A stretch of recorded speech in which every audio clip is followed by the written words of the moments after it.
Bom, que alegria estarmos juntos mais uma vez para passear nesses testemunhos dos santos, descobrir esta riqueza que cada um traz. Se você está chegando a primeira vez, seja bem-vindo a este canal que é dedicado ao crescimento espiritual. Se você tem esse desejo, se inscreva e participe conosco todos os dias. Hoje quero contar uma história para vocês bastante especial, pois é na simplicidade e no desejo, sobretudo, de podermos agradar a Deus que vamos trilhando um caminho de santidade. Pois a santidade não é simplesmente um ato de esforço, mas sim também aquilo que é a graça. Deus, ele vai premiando, lógico, este coração que deseja, tem o seu esforço por desejar, quer que aquilo se realize, mas sobretudo tem esta graça de um coração que se une a Deus. Hoje temos este santo que vai nos mostrar um pouquinho este itinerário, este caminho de unidade com Deus e o quanto isso pode se voltar na realização de tantas obras pela vida de outras pessoas. A história do santo de hoje é de José Benedito Cotolengo. Nós temos aí inúmeras obras espalhadas, talvez na sua cidade, aí na sua região, tenha realmente esta obra que cuida desses mais pequeninos, mais necessitados.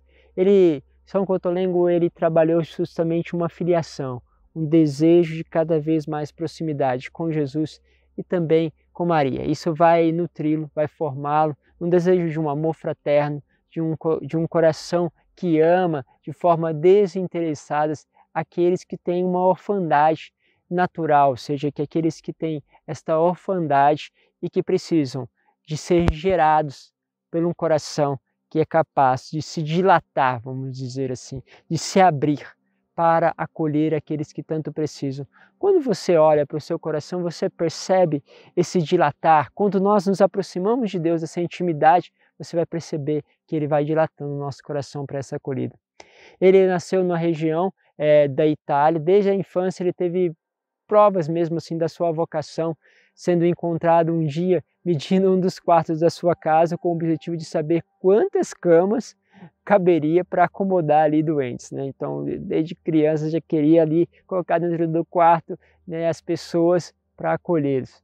Ele foi ordenado sacerdote em mais ou menos 1818, eleito cônego do cabido do Corpus Domini em Turim.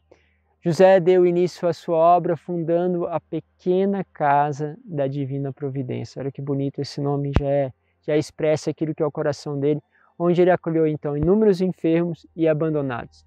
Para o cuidado destes, ele criou o primeiro instituto de religiosos chamados Filhas de São Vicente, e alguns anos depois, outro denominado Irmãos de São Vicente de Paulo.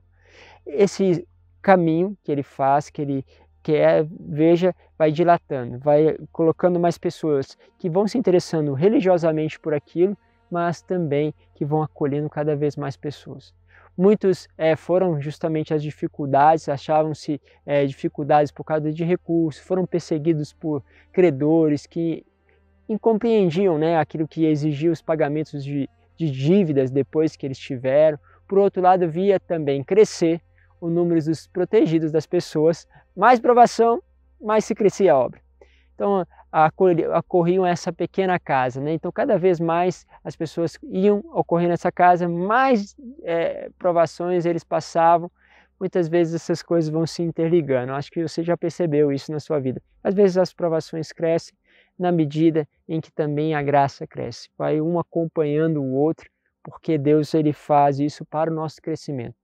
Bom, ele era um homem essencialmente contemplativo e desapegado mesmo das coisas terrenas. A característica predominante de sua santidade era uma missão inteira, uma vida, uma missão de inteira confiança na providência de Deus. Logo se vê, por causa de tudo que ele vai tentando avançar, tentando abrir, e como Deus foi providente, como ele, apesar das provações, as coisas foram acontecendo. Ele gostava muito desta frase do Evangelho que dizia: buscai primeiro o reino de Deus e a sua justiça, e todas as coisas lhe serão acrescentadas. Buscar essas coisas. Se você está buscando elas, logo todas as providências vão acontecer. Ele costumava dizer aos seus, estais certo de que a divina providência nunca falta. Poderão faltar as famílias, os homens, mas a providência não nos faltará. Isso é de fé. Portanto, se em alguma ocasião faltar algo, isso só poderá ser atribuído à falta de confiança. É necessário confiar sempre em Deus, e se Deus responde com a sua divina providência à confiança ordinária, proverá extraordinariamente a quem extraordinariamente confiar. É como fosse um puxão aí de orelha para cada um de nós. Como que está a tua confiança em Deus? Como nós deixamos realmente nos conduzir nesta confiança? A sua fé era tão grande que sempre conquistava resultados miraculosos. Certa vez, uma religiosa ali encarregada da cozinha disse-lhe que a farinha da casa havia acabado e com isso não teria como alimentar mais aquelas pessoas, aqueles que estavam ali, aqueles indigentes. E ele respondeu o seguinte: ninguém poderá sair da casa pela forte chuva que cai naquele momento. Sem entender, a religiosa saiu muito entristecida com a resposta. Parecia meio sem sentido, né? Lógico. Alguns instantes depois, Cotolengo entrou no refeitório e, sem desconfiar que a outra irmã o espiava pelo buraco ali da fechadura, ajoelhou-se diante ali da imagem da Santíssima Virgem e orou ali. Orou diante da imagem, fervorosamente, com os braços assim estendidos em cruz, e passaram-se apenas alguns minutos e um homem, conduzindo uma carroça, apresentou-se à porta ali do estabelecimento, sem querer informar de onde ele estava vindo, de onde ele procedia, e nem quem o enviou.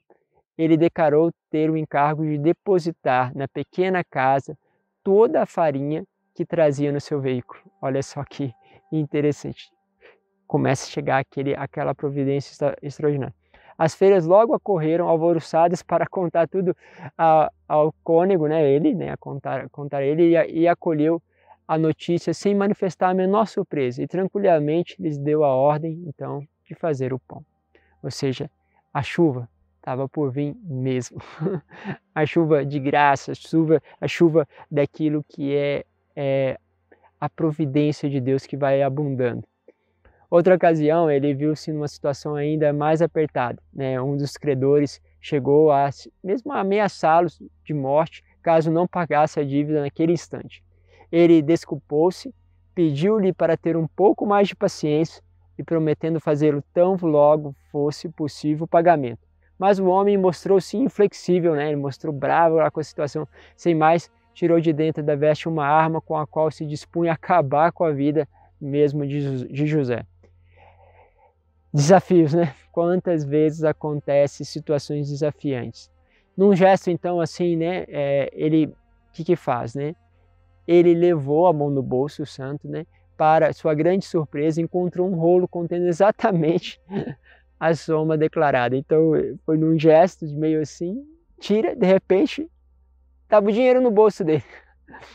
São os milagres, de Deus. Entregou logo, então, lá para o cara que estava pressionando ele com violência, e diante disso deu mais um exemplo da confiança e do milagre que Deus realizava de forma tão espontânea na vida dele e na vida de todos, na verdade, que confiam nessa providência. Seu desejo de fazer o bem a todos que se aproximavam dele era uma coisa sem restrição, sem obstáculo. Ele fazia de tudo que era possível para cuidar dos doentes, daqueles que tinham problemas mentais. Tudo ele fazia, então brincava para tentar distrair, fazia algumas coisas para tirar as pessoas ali daquela dificuldade. Ele sabia que no fundo era fazer as obras, realizar grandes e estupendos prodígios, vamos dizer assim, graças, dependiam de coisas muito simples, de voltar nossos olhos para Deus. Ele muitas vezes repetia o seguinte: por que ficais angustiado pelo dia de amanhã? A providência não pesará nisso, pois já pensastes vós. Não arrumareis, portanto, a sua obra e deixai-as agir, embora nos seja permitido pedir um bem temporal determinado. Entretanto, ao que a mim se refere, temeria cometer uma falta se pedisse algo nesse sentido. Ou seja, é como se ele dissesse o seguinte: olha, se eu pedir algo temporal, é como se eu cometesse uma falta.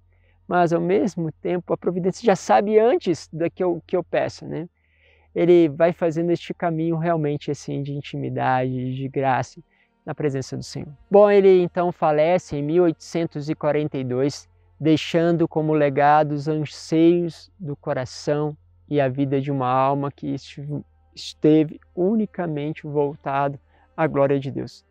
Por isso ele deixou para trás uma obra monumental de caridade, né, de realmente uma declaração do que a providência de Deus é capaz de fazer. Hoje ela está presente nos 4 continentes como prova irrefutável das promessas de Cristo. Com certeza você deve conhecer, é muito comum ver essas obras espalhadas por vários lugares, né? Por isso, procuramos primeiro o reino de Deus e a sua obra, e todas as coisas vos será acrescentado. Pense nisso como um sinal da providência e da graça na sua vida. Deus vos abençoe, em nome do Pai, do Filho e do Espírito Santo. Amém.